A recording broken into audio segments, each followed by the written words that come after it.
اهلا بيكم في فيديو جديد من مطبخ امنيه سلامه. ازيكم عاملين ايه؟ يا رب دايما تكونوا في احسن صحه واحسن حال. خلاص ما فضلش غير ايام على رمضان، كل سنه وانتم طيبين ومتجمعين على الخير يا رب. تعالوا النهارده نعمل اهم طبق على سفره رمضان باذن الله، هو الحمام المحشي. هنعمله بطريقه سهله وبسيطه، وهنعمله النهارده بفكره جديده هتفرق جدا معاكي في النتيجه وهتبقى مميزه.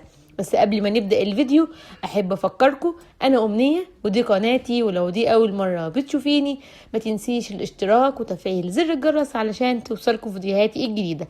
يلا بينا نبدأ ونشوف هنعمل الحمام الخطير ده إزاي مع بعض.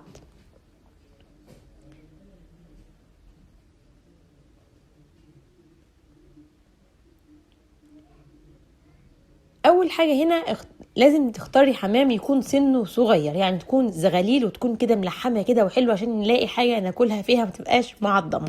جبته وغسلته كويس جدا بملح ودقيق، ليمون، ممكن شويه سكر، ممكن نص برتقانه نعصرها عليه. المهم نخليه زي الفل ونصفيه كويس جدا ونبعد عنه الخل تماما. اتصفى وخلاص نشف ما عادش فيه اي ميه. جبت بصلايه حطيت عليها شويه ملح وشويه فلفل وشويه من الحبهان واللوري المطحونين، دول بيدوا طعم حلو جدا خصوصا في لحم الطيور. تبلته كده شويه وسبته اللي يشرب من التتبيله عقبال ما نعمل له الرز بتاعه. حطيت هنا حوالي نص كوبايه من الزيت، وما تستغربوش احنا مش هنستخدمه كله. نص كوبايه من الزيت نزلت عليها بحوالي كوبايتين من الرز المغسول والمتصفي، وهبدا ان انا اشوح في الرز كده يمين وشمال على نار هاديه لحد ما ياخد التحميصه واللون البني الجميل ده. في الفترة دي جبت مقلاية حطيت فيها معلقة من السمنة، ونزلت بالكبد والقوانص شوحتهم والقلوب بتاعة الحمام، وعليهم رشة من الفلفل الاسود، وكمان معلقة كده كبيرة من البصل المفروم، ورقتين لوري بقى. كل المطيبات اللي انت بتحبيها انا ضفت هنا قرفة عيدان، فلفل اسود، شوية من الفلفل الحامي الاحمر والاخضر، والبهارات بتاعتي كانت ملح وفلفل، كزبرة ناشفة، قرفة مطحونة، ومكعبين من المرق. ملك البهارات في الرز بتاع الخلطة هو القرفة والفلفل الاسود المطحون الطازة. بعد ما ريحة البهارات كده طلعت وبقت ريحتها جميلة، هنزل بالرز اللي احنا حمرناه وادينا له تحميرة كده وحطيناه على مصفى ينزل كل الزيت الزيادة فيه. طبعا الزيت اللي اتبقى انا اخدته شوحت بيه الكبد والقوانص. ضفت كمان معلقه من الصويا صوص لو فيه، لو ما فيش خلاص احنا كده كده الرز بتاعنا اخد اللون البني الحلو من التحميره.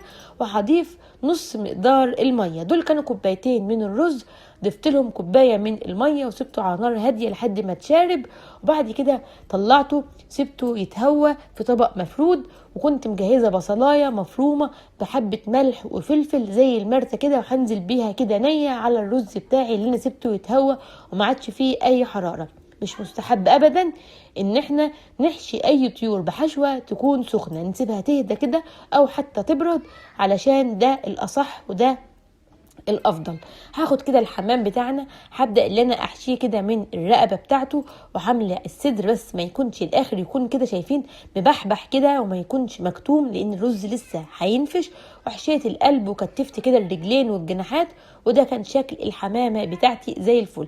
نعمل واحده كمان اهو، بفتح كده الرقبه بتاعتها زي كاني بحشي ممبار. وبعد كده لازم الرز بتاعنا يكون مبحبح ومهوي كده علشان الجلد بتاع الحمام بتاعنا ما يتفتحش وشربة الحمام يبقى كلها رز ويبقى الشكل بتاعه مش لطيف. لو خلينا الرز من الاول مبحبح وفي مساحة كده رايح جاي جوه الحمامة، ده بتكون النتيجة بتاعته افضل. هخلص الكمية بتاعتي كلها، ولو انت عايزة تقفلي الطرف بتاع الرقبة لو هو كان واسع او في قطع ممكن تقفلوه بالخلة زي ما انا عملت. وكده انا خلصت الكمية. شايفين الرز مبحبح ازاي؟ وحشيت القلب والصدر، كانت الحمامة ما شاء الله كده مالية مركزها وزي الفل. هنجهز بقى المية اللي هنسلق فيها الحمام. هنعمل ميه فيها ورق لوري، حبهان، بصلايه وجزرايه، طماطمايه، حبه ملح وحبه فلفل اسود، كل المطيبات اللي انت بتحبيها. ومجرد ما الميه تغلي مع البهارات الحلوه ديت نبدا ننزل بالحمام بتاعنا. ننزل بالحمام او اي طيور محشيه على الظهر، علشان لو نزلنا على الوش مع الغلوان بتاع الميه الجلد بيفرقع. هنا خلاص انا نزلت بكمية الحمام، ومجرد ما يغلي على نار عالية انا بوارب الغطا وبسيبه وبهدي النار لمدة حوالي 45 دقيقة لساعة، وده يرجع لسن الحمام. طبعا بنعرف ان هو استوى لما نمسك كده طرف الجناح ونلاقيه خلاص بيتكسر في ايدينا. جبت هنا شوية من اللبن الحليب، ودي خطوة مهمة، ودي سر اللون اللي بيلمع الحلو اللي بيبهرنا لما بنكون بناكل بره في المطعم. بيكون شوية من اللبن، وهنا انا قليته في شوية زيت ومعاهم معلقة سمنة لحد ما ياخد درجة اللون اللي انت بتحبيها. ممكن تطلعيه افتح من كده، بس احنا بنحبه متحمر بزيادة. الرز المتبقي النظيف اللي احنا مكناش استخدمناه كملت له شوية مية وكملت السوا بتاعه. طبعا كانت ريحته خطيرة مع الكبد والقوانص والقرفة، وده شكل الطبق بتاعنا. طبعا احنا كنا عاملين كمية اكبر من كده، بس انا جهزت الطبق ده ساعة الاكل، والباقي بيتساب لما بيجي بقى بقية البيت نحمر ونقدم الحاجة سخنة. ودي كانت طريقتي، جربوها. وفكرة تحمير الرز دي هتديكي طعم حلو جدا. يا رب الفيديو يكون عجبكم، ولو استفدتوا منه ما تنسوش الاشتراك في القناة. مع السلامة.